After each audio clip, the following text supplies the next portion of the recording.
The whole, I think it will be a little unfair with the visitors because it's a lot of money for them.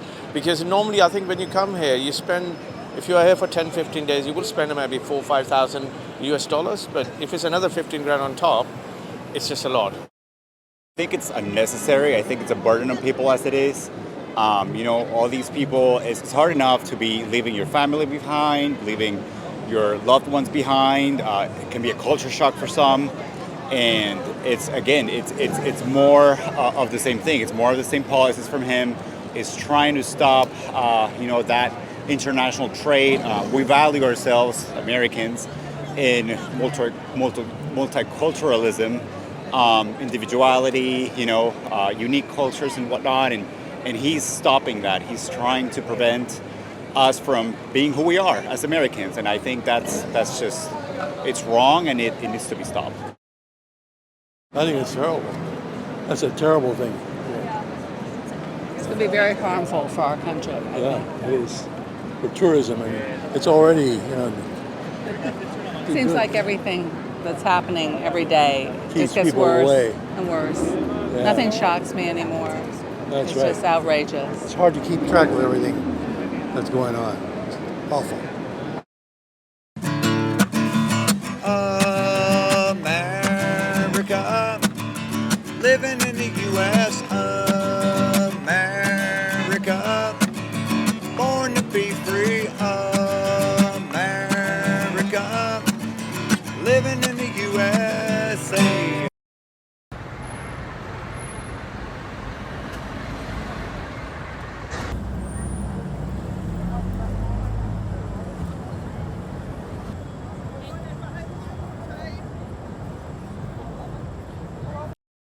If you're break the law, right, you pay the bond or whatever, that's saying that I am going to come back, and if you don't, there's consequences. So it's the same thing when you have people coming over the country in mass numbers, and Donald Trump's been put there by the will of the American public. That's why he won the election, which says he wants to defend and protect our borders, which is the job of the President of the United States. So if you're going, and when everybody's just flying over here, we're having increased crime and all the trouble we have. He's putting a stop to that. So if you're coming over here, and if it's 60,000 for a family of 4 or 15 for one, well, what's the problem? If you're going to do what you say you're going to do, and why would you stay one more day? Why don't you leave a week early? Be responsible. So in my opinion, that sounds legitimate. If you're going to come over, you put down the money, you prove you get the money back. To me, that's perfect sense. We're still waiting on the White House to let us know which countries will be included in this new visa bond program. We do know from a proposal that took place in 2020 that this is largely countries that were already in the travel ban or countries that were in a partial travel ban. These countries make up less than 1% of all visitation to the United States. That said, it's going to generate significant headlines and could create a perception that the U.S. is less welcoming than it once was. And it's that perception which is so important for us to address. I'm not worried about keeping out the traveler who would overstay their visa. I'm worried about keeping out the millions of people who want to come to the United States, spend their money, and go home and tell their friends and family to do the same thing.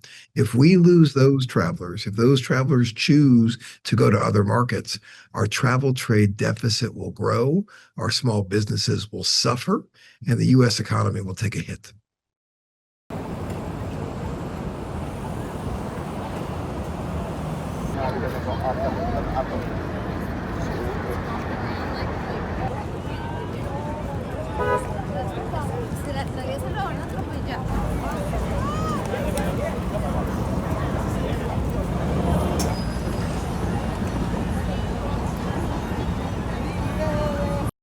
With regards to the tourism, it might have a negative impact. It probably would have some sort of a decline in tourism industry here in the US, especially at the time when we are facing global recession, what's going on between Ukraine and Russia. It already had an impact on a global economy. I think that's probably not going to help. So I think maybe the president needs to rethink. It's negatively impacting it. It has been negatively impacting it for quite a few months now, and I think it's only going to increase. I think it's even worse or more concerning now that we have the World Cup in 2026 coming up. And so I think that's even going to be a larger issue for, for people trying to come in and root for their own countries and trying. So I expect that to be, an unraveling when it comes, and it'll be a complete a mess and a showdown when it happens. So again, we'll have to see, but I'm not, in agreement with policies. I totally tractor of it, and I think it needs to be stopped. I would probably not come. Yeah, no way. No way. We have some friends from Canada, and they used to come every winter, to spend time with us. We live in Florida, and they no longer come. And it's not, they just don't want to come because of the thing with Canada, Terrible thing. Tourism is tourism. I stayed here for 2 years during Corona. I was the only person here. I'm doing what I do because I believe in what I'm doing. I believe it shows stability, familiarity in the city. It shows the rock and resilience in New York City. That's why I'm here. So if there's people here or not, that's irrelevant. I'm thinking about the objective. Donald Trump is doing the same thing.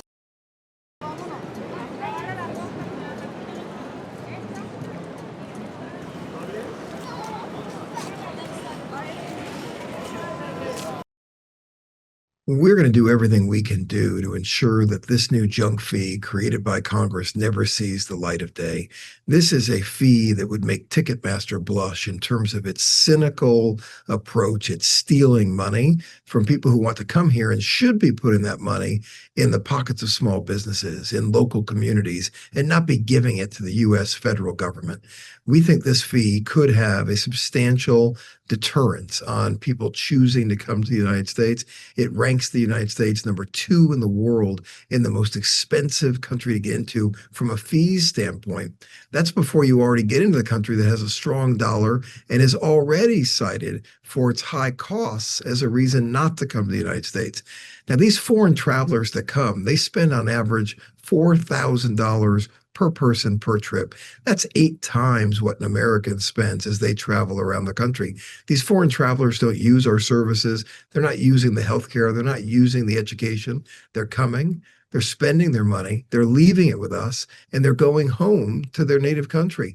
We can't have enough of these foreign visitors, and it's this junk fee that could play a big role in driving these travelers into the arms of our competitors.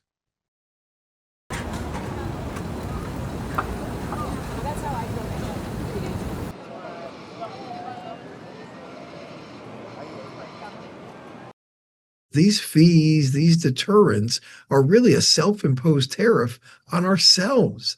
That's exactly what we don't want to be doing when it comes to restoring the American economy. Just like the tariffs.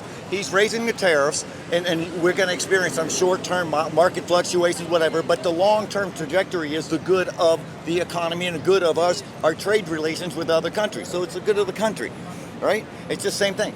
We're not here, we don't exist for the goodness of tourism. We exist for the goodness of the legitimacy of the people who live in the country, right?